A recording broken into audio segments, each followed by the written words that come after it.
was one magic Voldemort could never master. Not because it was forbidden, not because it was dangerous, but because he simply couldn't understand it. We're talking about the Dark Lord, the man who split his soul into 7, who cheated death, commanded giants, bent the most ancient magic to his will. A wizard so feared, people wouldn't even whisper his name. And yet, with all that power, he still lost. Not to a stronger spell, not to a deadlier curse, but to something older, deeper, and far more dangerous to him than any wand. Love. To Voldemort, love was weakness, a distraction, a fairy tale for lesser wizards. But that mistake, that blind spot, would become his undoing. Because there's a form of magic no spellbook teaches, no curse can destroy, and no Dark Lord can ever conquer. In this video, we're diving deep into the one thing Voldemort could never understand, the ancient, unbreakable magic that made him vulnerable from the very beginning.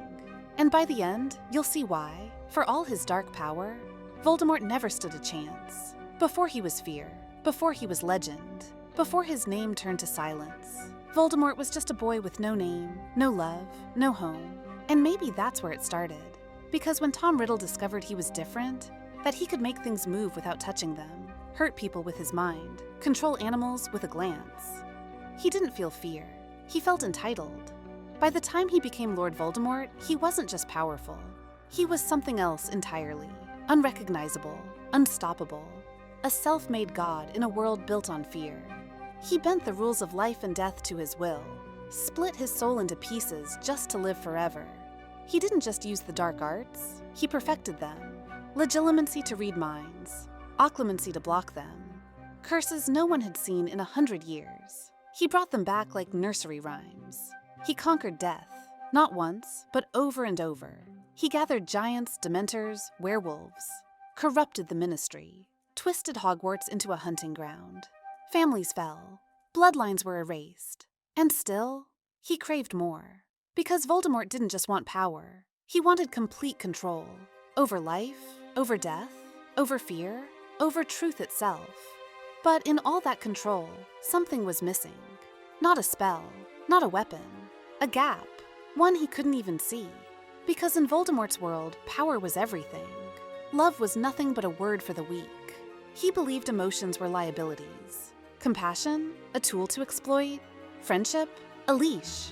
Love, a fairy tale for fools who couldn't cast a proper shield charm. He mocked it, he feared it, but he never tried to understand it. And in doing so, he sealed his own fate.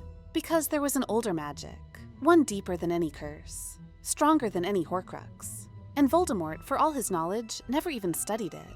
He believed he was above it. But no one, not even the Dark Lord, can escape the laws of true magic. And it all began with the moment that defied everything Voldemort stood for. A mother who chose to die when she didn't have to. Voldemort never understood love because he never had it. Not from a mother, not from a friend, not even from followers who bowed at his feet. He wasn't raised without love. He was created without it, born of a love potion, conceived through illusion, a child brought into the world without consent, without care, without choice. From the very beginning, Voldemort was cursed with emotional emptiness. He didn't understand love because it was never in him. And that's exactly why he underestimated it, over and over again. Because the one thing he couldn't kill was the thing he didn't believe existed. When he came to the Potter's house that night, wand in hand, death in his heart, he thought it would be simple. Kill the parents, end the prophecy, erase the threat before it began. He didn't expect a mother to stand between her child and death.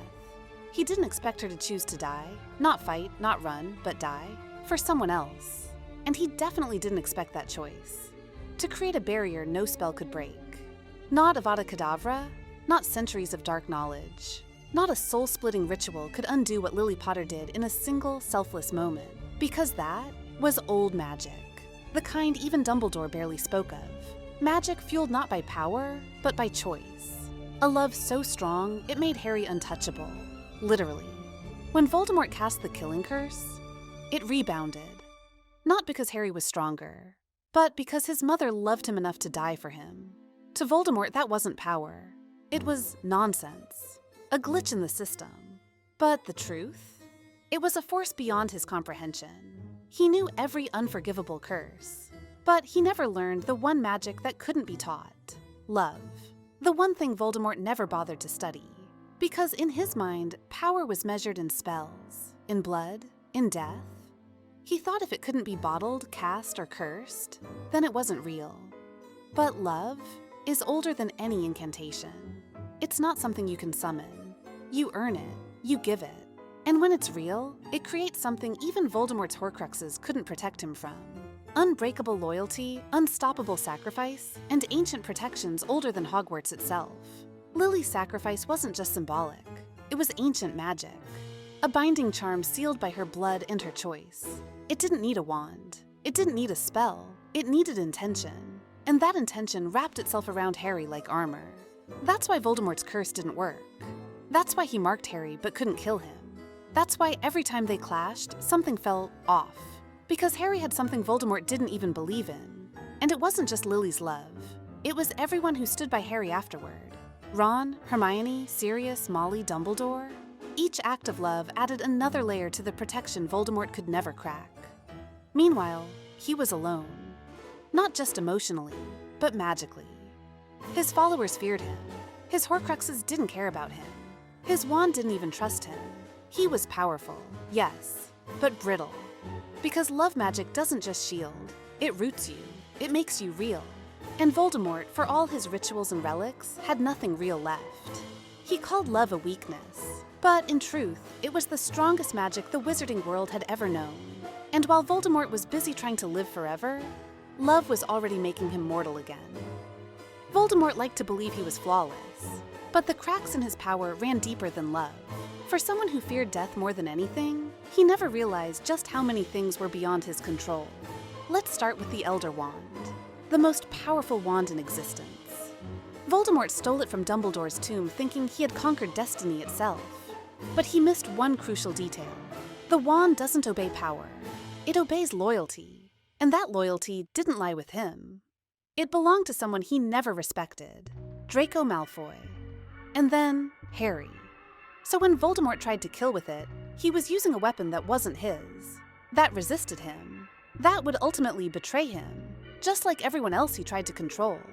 But the Elder Wand wasn't the only thing slipping from his grip. He couldn't bring back the dead, not truly. His Horcruxes weren't resurrection, they were mutilation. Fragments of a shattered soul, hidden in cursed objects. Every time he made one, he lost a piece of himself, until there was barely anything human left. He couldn't feel remorse, couldn't feel love, couldn't even feel fear the way others did. He wasn't alive in the full sense. He was just existing. A shadow in human form, clinging to survival at all costs. And because of that, he never saw the subtle forms of magic. The quiet ones. The kind that don't make headlines. Like trust, like empathy, like sacrifice. To him, these weren't strengths. They were irrelevant, which meant he didn't just miss them, he underestimated them. That's why he mocked Snape's love for Lily. Why he couldn't understand why Dobby died free. Why he laughed at Neville, until Neville struck the final blow to his army. Time and time again, Voldemort mistook gentleness for weakness. And every time, it cost him. Because while he was chasing ancient relics and forbidden curses, the real magic was happening all around him. In the bonds between people he never valued. In loyalty he couldn't buy. In bravery he didn't recognize. His enemies weren't stronger. They were wiser. And Voldemort's failure to see that, it was the beginning of his end. Voldemort's greatest enemy was never Harry Potter. It wasn't Dumbledore. It wasn't the Order of the Phoenix. It wasn't even death. It was himself. For all his intelligence, all his mastery of magic, Voldemort had one fatal flaw. He never understood people. Not truly. He could manipulate them, intimidate them, break them. But understand them? Never. Because understanding people means acknowledging something he refused to face. Vulnerability. From a young age, Tom Riddle believed emotions were a weakness. Caring led to pain. Love led to betrayal. So he buried all of it, replaced it with ambition, control, fear. He didn't just avoid vulnerability, he feared it.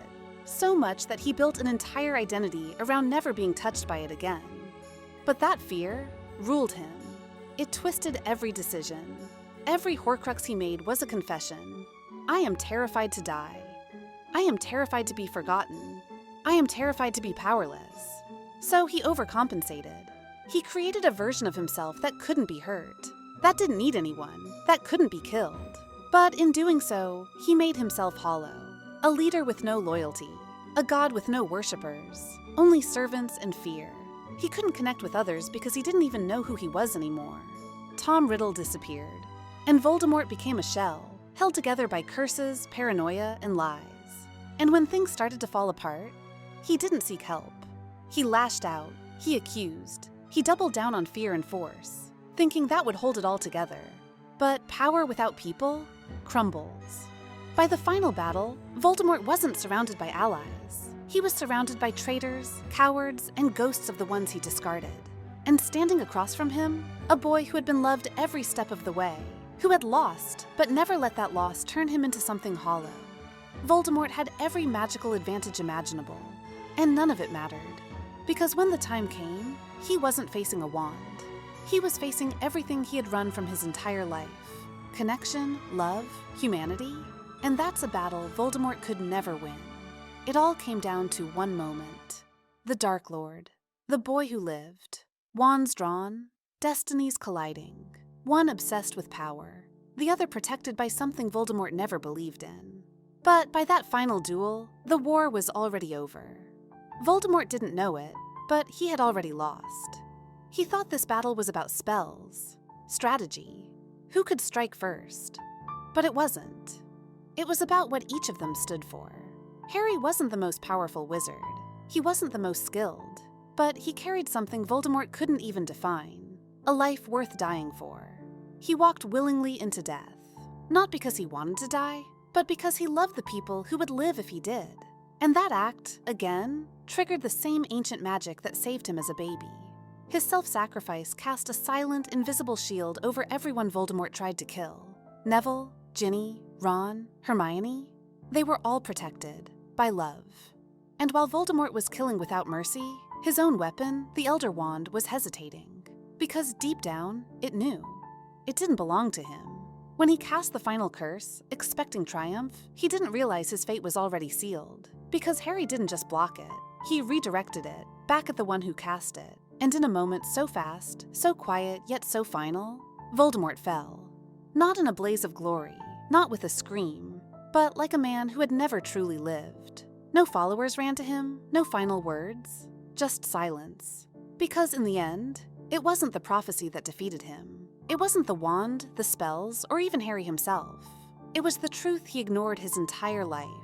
That love is not weakness. It's the oldest, deepest magic in the world. And he could never touch it. Voldemort spent his entire life chasing the wrong kind of power. He mastered death, but never life.